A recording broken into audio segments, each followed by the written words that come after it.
Okay. Last का हमने एक न्यूमेरिकल किया था जिसमें हमने total number of electron and total number of proton निकाले थे n-3 के अंदर। ठीक है, नेक्स्ट टॉपिक हमारा है अवोगाड्रो लॉ। अवोगाड्रोस लॉ वैसे गैसीय स्टेट जो आपका 11th क्लास में आगे चैप्टर आएगा उसमें भी ये लाएंगे, यहाँ पर बस बेसिक सी बातें बताएंगे इनके बारे में। अवोगाड्रो ने कहा था कि at same temperature and pressure, at same temperature and pressure two gases will occupy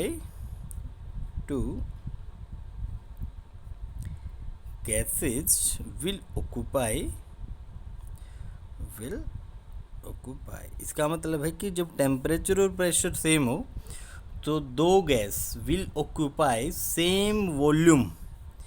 तो दो गैसेज, कोई भी आप दो डिफरेंट गैसेज लोगे उनका वॉल्यूम सेम रहेगा, occupy same volume if they contain equal number of molecule. If they contain equal number of molecule, यदि उनके पास मोलिक्यूल भी सेम है। अगर मोलिक्यूल सेम है तो इसका मतलब n की वैल्यू भी सेम रहेगी, मीन्स मोलिक्यूल सेम तो मोल्स सेम, मीन्स n रहेगा कांस्टेंट। n मतलब नंबर ऑफ मोल्स, मोल्स रहेंगे कांस्टेंट। एक इक्वेशन आती है PV is equal to nRT। P pressure,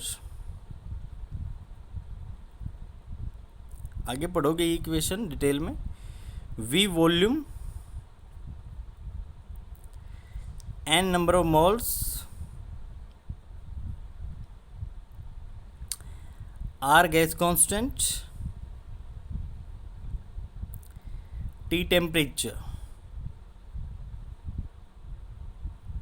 ठीक है, देखो स्टेटमेंट इसने क्या की, at same temperature and pressure, means ये कांस्टेंट दे दिया, ये कांस्टेंट दे दिया। To gases will occupy same volume, n constant r constant, if they contain equal number of molecule means n की वैल्यू कांस्टेंट दे दी। ये कांस्टेंट, ये कांस्टेंट, ये कांस्टेंट, ये कांस्टेंट, तो V volume is equal to nRT by P। अगर ये सारी चीज़ constant हैं, सेम हैं, तो वॉल्यूम भी क्या हो जाएगा, कांस्टेंट हो जाएगा, सेम हो जाएगा ना। 1 mole of an ideal gas will occupy 1 mole of an ideal gas will occupy 22.4 liter volume at STP, standard temperature and pressure. इसने कहा है कि यदि 1 मोल आइडियल गैस ले ली जाए, मैंने कहा भाई आपको मैंने 1 मोल आइडियल गैस दे दी, ये आइडियल गैस इक्वेशन है PV इक्वल टू nRT। तो वो जो 1 मोल आपने गैस ली है ना, वो कोई भी ली है, मैंने कहा 1 मोल N2, या मैंने बोला 1 मोल O2, या मैंने बोला 1 मोल H2, सभी का वॉल्यूम 22.4 लीटर ही रहेगा। कब? जब STP होगा, स्टैंडर्ड टेम्परेचर एंड प्रेशर। जो प्रेशर होता है उसकी यूनिट होती है ATM, मीन 1 ATM हमने बोल दिया। अगर हम बात करें तो टेम्परेचर होता है 0 डिग्री सेल्सियस। STP की अगर हम बात करें तो स्टैंडर्ड टेम्परेचर प्रेशर की, तो STP पे प्रेशर होता है 1 ATM, टेम्परेचर होता है 0 डिग्री सेल्सियस। लेकिन ये ओल्ड कन्वेंशन है, और ये होता था 1 ATM मतलब 1.013 इंटू 10⁵ न्यूटन पर मीटर इसके बराबर। न्यू कन्वेंशन के अकॉर्डिंग आया कि प्रेशर हो जाएगा 1 बार, जिसको हम लिखेंगे 10⁵ न्यूटन पर मीटर स्क्वायर, और टेम्परेचर वही 0 डिग्री सेल्सियस। 0 डिग्री सेल्सियस का मतलब कितना होता है 273 केल्विन, 273 केल्विन। ठीक है, समझ में आई बात? Okay. 1 mole of gas, 1 mole of gas, इसका मतलब है 22.4 litre at HTP, 22.4 litre at HTP। ये केवल गैस के लिए है, only for gas, not for solid and liquid. ना ये सॉलिड के लिए है, ना ये लिक्विड के लिए। 1 मोल ऑफ हीलियम गैस अगर मैं बोल दूँ आपसे कि भाई मैंने 1 मोल ऑफ हीलियम गैस दे दी, वो भी HTP पे, वो हो जाएगी 22.4 लीटर के बराबर। मैंने बोल दिया भाई 1 मोल ऑफ O2 गैस ले ली, कंडीशन सबके लिए सेम है, HTP पे है, ये भी 22.4 लीटर ही रहेगी। मैंने बोला 1 मोल ऑफ नियॉन गैस, वो भी HTP पे, तो भी ये 22.4 लीटर ही रहेगी। समझ आ रही है बात? यहाँ से देखो नंबर ऑफ मोल्स कैसे निकलेंगे। Number of moles means N की वैल्यू मैं लिख सकता हूँ volume of gas, volume of gas in litre at HTP। Litre में लिखना होगा आपको यहाँ पे, HTP कंडीशन होनी चाहिए, by 22.4 litre means N is equal to volume in litre by 22.4। तो इससे पहले एक फॉर्मूला आया था N का, N इज इक्वल टू था N बाई NE, फिर आया W बाई M, अब आया वॉल्यूम इन लीटर बाई 22.4। ये तीनों फॉर्मूले नंबर ऑफ मोल्स निकालने के हैं, लेकिन कब? जब नंबर ऑफ स्पीसीज दे रखी हो तो बाई में अवोगैड्रो नंबर कर देना है, जब गिवन वेट दे रखा हो तो बाई में मोलर मास कर देना है, जब वॉल्यूम दे रखा हो लीटर में, वो भी HTP पे, तो आपको बाई में 22.4 कर देना, आंसर आ जाएगा। जैसे आपसे दे दिया 1 मोल ऑफ, एग्जाम्पल करके देख लेते हैं, समझ में आ जाएगा। 1 मोल ऑफ ईच हीलियम है, O2 है, O3 है, आर टेकन, ली गई, at same temperature and pressure, at same temperature and pressure ले ली। आपसे पूछ लिया रेशियो ऑफ वॉल्यूम, वॉल्यूम का रेशियो बताएं। अभी तक आपने एवोगैड्रो लॉ पढ़ा था ना कि टेम्परेचर और प्रेशर यदि सेम है और number of moles means molecule भी सेम दे रखे हैं, तो सभी गैसेज का वॉल्यूम भी सेम रहेगा। रेशियो हो जाएगा 1:1:1। Good my point. अभी आपने एवोगैड्रो लॉ पढ़ा था। एवोगैड्रो लॉ में था कि यदि टेम्परेचर और प्रेशर सेम है और नंबर ऑफ मोल्स भी यदि सेम है, means number of molecule same हैं, तो डिफरेंट गैसेज का वॉल्यूम भी सेम रहेगा। रेशियो सेकेंड आपसे पूछ लिया जाए, ratio of molecule, ratio of molecule simple है बिल्कुल। नंबर ऑफ मोल सेम दे रखे हैं तो मॉलिक्यूल भी उसमें सेम ही होंगे। 1 मोल ऑफ हीलियम में 6.022 into 10⁻23। 1 mole of O2 that is 6.022 into 10⁻23। 1 mole of O3 that is 6.022 into 10⁻23। तो ये भी रेशियो क्या आ जाएगा 1:1:1। लेकिन यदि आपसे पूछ लिया जाए रेशियो ऑफ एटम्स, इस मॉलिक्यूल में एक एटम है, इसमें 2 दिखाई देने लग रहे हैं, इसमें 3 दिखाई देने लग रहे हैं, दैट इज 1:2:3। एक और एग्जांपल देखते हैं। हमने ले लिया 44.8 litre ozone, 44.8 litre ozone at H T P. Mole निकालना है। मोल का फॉर्मूला अभी क्या था, एन निकालना है आपको। Volume in litre by 22.4, that is volume in litre कितना दे रखा है 44.8 लीटर बाई 22.4 लीटर, 22 दूनी 44, 2 मोल। एक मोल में यदि 22.4 लीटर होता है तो 2 मोल में 44.8 लीटर। अभी इन्होंने 44.8 लीटर दे दिया और पूछ लिया हमसे मोल कितने हैं, तो volume of in litre, volume of gas in litre at S T P by 22.4, simple है ना।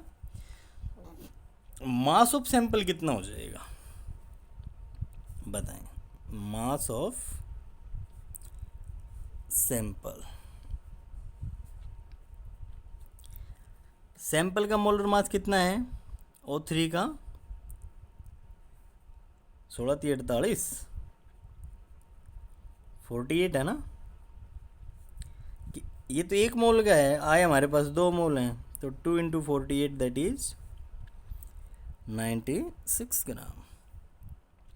सही है, मतलब 1 मोल ओजोन कितने के बराबर होगी, एन मोलिक्यूल के बराबर ना, इसका मतलब 48 ग्राम के बराबर, या इसको बोल दो कि बीट 22.4 लीटर के बराबर।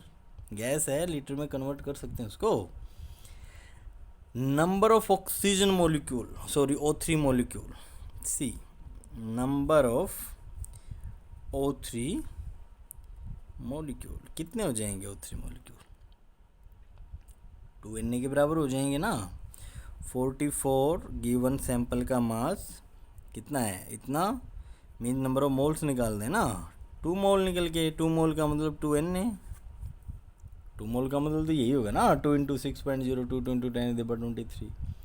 और यदि नंबर ऑफ ऑक्सीजन एटम पूछ लिया जाए, नंबर ऑफ ऑक्सीजन एटम, ये बहुत सिंपल है भाई। एक ओजोन के पास, 1 मोल ओजोन के पास 3 एटम है, 2 मोल ओजोन है ना, तो 6 एटम हो जाएंगे, लेकिन कब 6 मोल एटम के बराबर, मीन 6N 1 के बराबर। एक मॉलिक्यूल है ऑक्सीजन का, उसमें 3 एटम है, एक ओजोन के मॉलिक्यूल के पास 3 एटम है। मॉलिक्यूल टोटल कितने हैं 2Na, ये दे रखा, तो कितना हो जाएगा 3 into 2Na that is 6Na। Okay, got my point. तो हमने नंबर ऑफ मोल निकालने के 3 फॉर्मूले पढ़े। पहला फॉर्मूला था N/Na, दूसरा फॉर्मूला था W/m और तीसरा फॉर्मूला था V/22.4। एक क्वेश्चन है, a container contains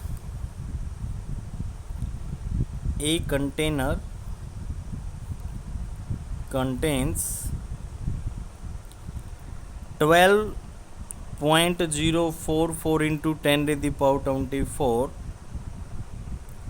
molecules of ozone of O3. From this container,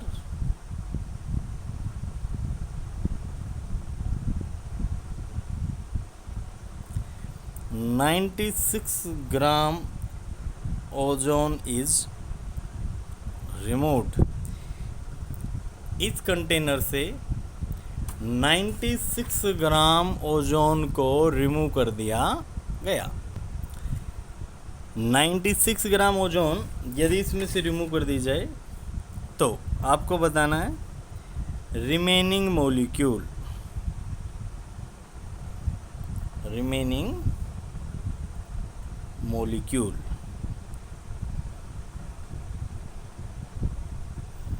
एक आपको बताना है रिमेनिंग मोल्स,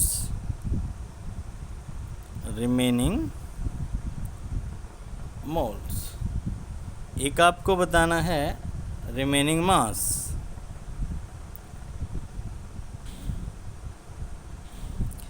और एक आपको बताना है volume of gas at STP. Volume of gas at STP. ठीक है। मोल का फॉर्मूला था number of species. Number of species हैं 12.044 गुणा 10 की power 24 by Avogadro number 6.02 into 10⁻23 that is 20 moles. ठीक है। अच्छा, इसने कहा कि भाई 96 ग्राम ओजोन को बाहर निकाल दिया गया, मतलब 96 ग्राम का मतलब है बेटे कि उसमें से 2 मोल को बाहर निकाल दिया गया। टोटल 20 मोल है हमारे पास, 2 मोल बाहर निकल गए, बचे कितने 20 minus 2 that is 18 mole. Means remaining mole हमारे पास आए 18। ये बात है। ठीक है, क्लियर होगी बात। नंबर ऑफ मॉलिक्यूल कितने हो जाएंगे, नंबर ऑफ मॉलिक्यूल कितने हो जाएंगे। अच्छा, remaining mole 18 is equal to n by N A. Remaining mole, n mole का फॉर्मूला था ना, n is equal to n by N A. Molecule n species कितनी बच जाएंगी, 18 बचे हुए ना, तो n इज इक्वल टू आ जाएगा 18 n a। Number of molecule कितने आए 18 n a, 18 मोल के बराबर, 18 n a के बराबर, 18 इंटू 6.02 इंटू 10⁻23 के बराबर। ठीक है, समझ में आ गई बात। टोटल मोल हमारे पास हैं 20। अगर आपसे पूछ लिया जाए टोटल मास, तो आप लिखोगे 20 इंटू 1 मोल ओजोन होता है 48 के बराबर, दैट इज 960 ग्राम। ठीक है, लेकिन इन्होंने पूछा है रिमेनिंग मास। रिमेनिंग मास, रिमेनिंग मास का मतलब है पहले हमारे पास थे 20 मोल, अब हमारे पास बचे हुए हैं 20 में से 2 गए 18 मोल। 1 मोल का मास है 48 और 18 मोल का हो जाएगा, इस किस से गुणा करें, जो भी आंसर आए कर दें। 48 इंटू 18, 8 चौक 32, 8 एकम 8, 6 2 8 8 16, 1 3 और 1 4 6, 4 एकम 4 और 4, लगभग 864 ग्राम के बराबर। ठीक है, वॉल्यूम एन डी निकालना आपको। Volume of gas at STP, N is equal to volume in litre by 22.4 है ना। नंबर ऑफ मोल्स कितने दे रखे हैं 18 दे रखे हैं ना, वॉल्यूम निकालना है n इंटू 22.4। रिमेनिंग वॉल्यूम कितना आ जाएगा 18 इंटू 22.4 लीटर, आंसर आ जाएगा। ठीक है। अच्छा, एक नोट करने की बात ये है कि यदि आपसे कोई भी चीज़ एसटीपी में दे रखी है, जैसे मैंने बोल दिया hydrogen gas, hydrogen gas at STP, इसका मतलब है कि मैंने कहा है कि H2 लेना आपको, कहीं कोई H ले ले, अकेला H ले लेना। अगर आपसे बोल दिया नाइट्रोजन गैस एट एसटीपी, तो इसका मतलब N2 है, न कि N। ठीक है, N नहीं है इसका मतलब। मैंने बोल दिया ऑक्सीजन गैस एट एसटीपी, इसका मतलब O2 है, ऑक्सीजन नहीं है अकेला। ठीक है, जैसे बोल दिया 32 gram oxygen gas, 32 gram oxygen gas at STP बोल दिया ना, इसका मतलब मोल निकालने के लिए बोल दिए, बताओ भाई मोल कितने हैं। ऑक्सीजन गैस एट एसटीपी, इसका मतलब इन्होंने O2 दे रखी है, तो आप लिखोगे given weight 32 gram by molar mass 32 that is 1 मोल। अगर यहाँ पर एट एसटीपी नहीं होता, 32 ग्राम ऑक्सीजन गैस होती, तो आप लिखते 32 बाई 16। ये नहीं होता तो आपको बाई में 16 करना होता, 16 दूनी 32, तो 2 मोल होते। लेकिन एट एसटीपी आया तो इसका मतलब ये O2 की बात करने लग रहा है। ठीक है, अगर आपको कहीं दे रखा है ग्राम आयंस, या आपको दे रखा है ग्राम एटम्स, या आपको दे रखा है ग्राम मॉलिक्यूल, इसका मतलब होता है 1 मोल। इसका भी मतलब 1 मोल है, इसका भी मतलब 1 मोल है, और इसका भी मतलब 1 मोल है। ग्राम आयन दे रखा हो, ग्राम एटम दे रखा हो, या फिर ग्राम मॉलिक्यूल दे रखा हो, तीनों का मतलब होता है जिसके आगे ग्राम लगा दिया, जैसे gram atomic mass, gram molecular mass, तो वो 1 मोल के बराबर था ना। ग्राम मोलिकुलर मास को हम मोलर मास कह रहे हैं, या फिर ग्राम एटॉमिक मास को भी हम मोलर मास कह रहे हैं, जो 6.022 इंटू 10⁻23 के बराबर होगा। क्लियर हुई बात? समझ में आई? ओके। अगर आपसे दे दिया जाए 1 ग्राम एटम ऑफ हीलियम, क्या दे दिया जाए? अगर आपसे 1 ग्राम एटम ऑफ हीलियम ऐसे बोल दिया जाए, तो इसका मतलब ही है 1 मोल हीलियम। यदि आपसे बोल दिया जाए 1 ग्राम मोलिक्यूल ऑफ H2, इसका मतलब है 1 मोल H2। अगर आपसे दे दिया जाए 1 ग्राम आयंस H+, तो इसका मतलब है 1 मोल H+। और इन तीनों का मतलब है 6.022 इंटू 10⁻23 एटम मोलिक्यूल या आयन। ठीक है, समझ में आई बात? क्लियर हुई? उन्होंने बोला कि 1 ग्राम आयन N-3, 1 ग्राम आयन N-3, इसका मतलब इन्होंने 1 मोल N-3 दे दिया। N का मतलब नाइट्रोजन, जिसका मोलर मास 14 होता है। इसमें बोल दिया मोल निकाल लो भाई, सिंपल है, 1 दे रखा है, 1 मोल हो जाएगा। इसमें बोल दिया जाए मास निकाल लो, 1 मोल N नाइट्रोजन का मास कितना हो जाएगा? 14 ग्राम। अगर इसमें बोल दिया जाए आयन बताओ, N आयन के बराबर हो जाएगा ना। अरे 1 ग्राम आयन N-3, इसका मतलब है 1 मोल N-3, और 1 मोल का मतलब क्या है? Na आयन, यानी कि 6.022 इंटू 10⁻23 आयन। ठीक है, समझ में आई? चार्ज कितना हो जाएगा इस पे? पहले भी हो चुका है क्वेश्चन, तो एक पे चार्ज 3 है, Na के ऊपर कितना हो जाएगा? 3Na, 3 into charge on electron 1.602 into 10⁻19 coulomb into 6.022 into 10⁻23, ये चार्ज हो जाएगा इसके ऊपर। इलेक्ट्रॉन पूछ लिए जाए, एक नाइट्रोजन के पास इलेक्ट्रॉन होते हैं 7, 3 इलेक्ट्रॉन बाहर से आए, टोटल इलेक्ट्रॉन हो जाएंगे 10। 1 मोल के पास कितने हो जाएंगे? 10 Na इलेक्ट्रॉन, 10 Na के बराबर। एक आयन के पास 10 इलेक्ट्रॉन। ठीक है, ये क्वेश्चन पहले हो चुका है, इसलिए इसको थोड़ा जल्दी जल्दी करवाया गया है। देखो कि समझ में आ जाएगा क्वेश्चन, ना समझ में आए तो कमेंट में बताएं मेरे को, या पर्सनली भी आप मेरे को बता सकते हो। Relative atomic mass, relative atomic mass, short में बोलें तो राम। क्या होता है राम, बताओ?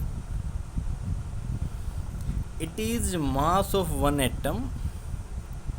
स्टेटमेंट ध्यान से देखो, it is mass of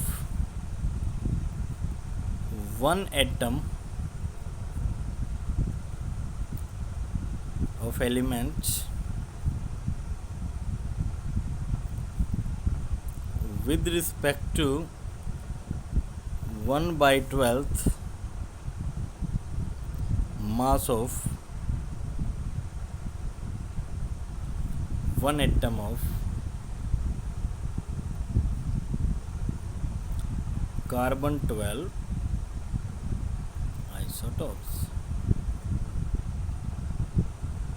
latest definition है कि it is mass of one atom of element के एक एटम का मास विद रिस्पेक्ट टू मतलब है बाय में, means mass of one atom, mass of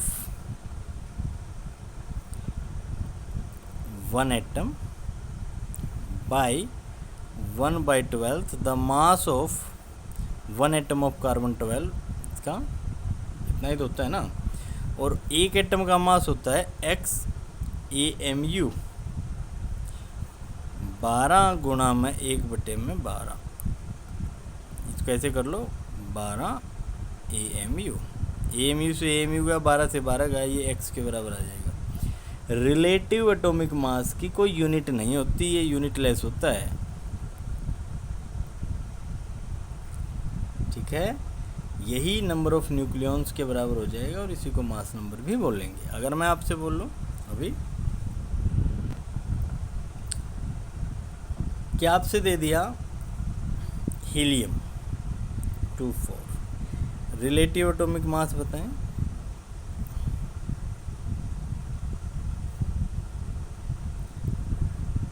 तो मास of one atom, relative mass of one atom कितना 4 AMU by 1/12 the mass of carbon 12 AMU। इससे ये कैंसिल, इससे ये कैंसिल, बचा क्या 4, यही रिलेटिव एटॉमिक मास है। जस्ट नंबर, कोई यूनिट नहीं होगी इसकी रिलेटिव एटॉमिक मास की। एटॉमिक मास 4 AMU होता है, मोलर मास 4 ग्राम होता है हीलियम का।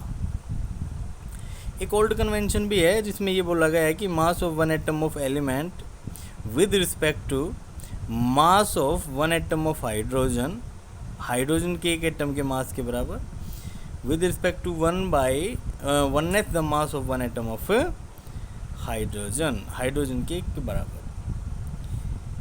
एक और थी उससे पहले की भी, mass of one atom of element with respect to mass of one atom of oxygen with respect to 1/16, जो अब 1/12 था ना उसकी जगह 1/16 आ जाएगा, और ऑक्सीजन का मास आ जाएगा 16, दैट इज सेम। पहले भी वही था, अब भी वही है, लेकिन अब कार्बन को लेके चलते हैं, ऑक्सीजन और हाइड्रोजन को लेके नहीं चलते हैं, ठीक है। नेक्स्ट है absolute density.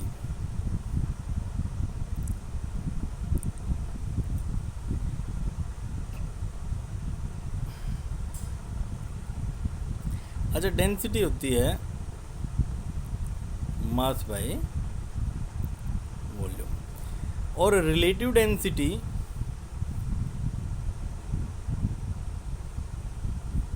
It is density of gas